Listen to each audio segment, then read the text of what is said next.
had an email. It's a very simple question. The stop-start system has stopped working on my car.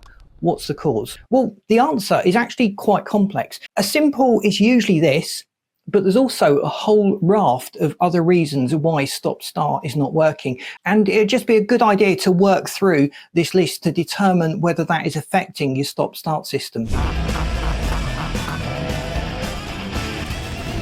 First up, the stop-start system will monitor the battery. So if the battery in the car is running low on voltage, if perhaps it's too cold and the voltage has dropped, or if there's a lot of drain coming from the battery, the stop-start system is going to be disabled. And often if the stop-start system has stopped working, it can indicate there is a problem with the battery, but it's quite easy to get the battery checked. We can take a voltage reading, we can take that over a period of time and see what the resting voltage is, what the voltage is during starting, and what the voltage is when we're actually running the engine. And I've done other videos that explain in more detail how to do that and what sort of readings we should be looking for.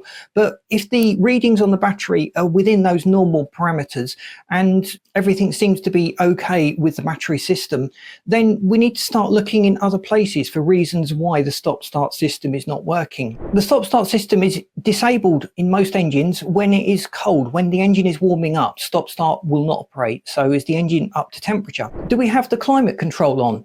Has the cabin not reached the set temperature? That can also indicate there's extra load going on and the stop-start system won't cut in while that is the case. You might be turning the steering wheel. Your seatbelt may not be enabled. You may not have closed the door properly. You may have left the bonnet or the hood catch open. All of those in some cars can prevent the stop-start system from cutting in and working. Is the gear in neutral? Is the clutch depressed? That can determine whether or not the stop-start system cuts in. In an automatic, you may not be fully pressing the brake pedal. That can stop the stop-start system from working. If you've selected reverse gear or the parking sensors and cameras are active, that in many cases will prevent the stop-start system from engaging. If we have a diesel with a particulate filter and it's going through regeneration, the stop-start system will not operate during that regeneration period. There'll be other symptoms to show that the DPF regeneration is taking place, and I've done other videos to cover that, so please check out that video if that's something that might affect you. The car may be on a decline or an incline,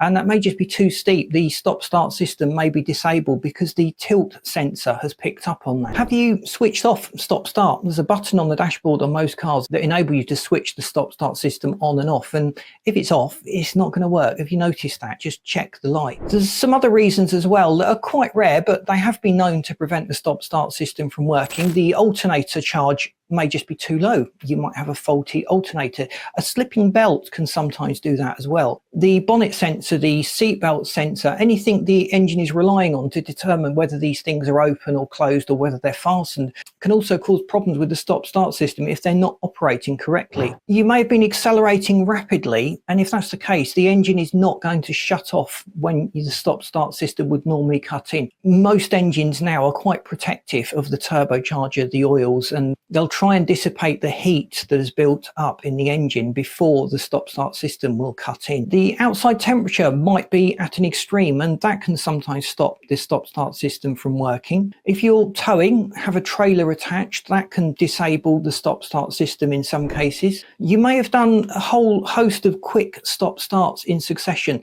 If they're too rapid, there's a cool-down timer on most engines to prevent the stop-start system from cutting in too much. That's ideal really in urban traffic where there is a lot of stop-start, and you don't want the engine to keep shutting off and restarting over very, very short periods of time. Is the engine running a diagnostic test, an emissions test? They can all prevent the stop-start system from engaging on the engine. Stop-start is certainly much more complex now than it ever used to be. It takes into account a lot of factors to maintain the long-term reliability of the engine. And it's quite protective, it's quite cleverly set up. Different manufacturers use different criteria. You will often find the premium manufacturers have more complex algorithms that determine whether the stop-start system cuts in. And some of the budget brands have very, very simple logic where the stop-start is almost always going to operate whenever it detects that the engine is idling for a short period of time. Please let me know your experiences with stop-start. Has it stopped working? Did you have to track down a problem? And what did you find it to be? Please hit that like button. That really does help us to get out there. I've lined up a couple of videos for you that you should find really interesting. And if you haven't subscribed to the channel, please do so. That really does help us to get out there, and you won't miss out on the great content we've got planned. Thanks for watching. See you in this next video.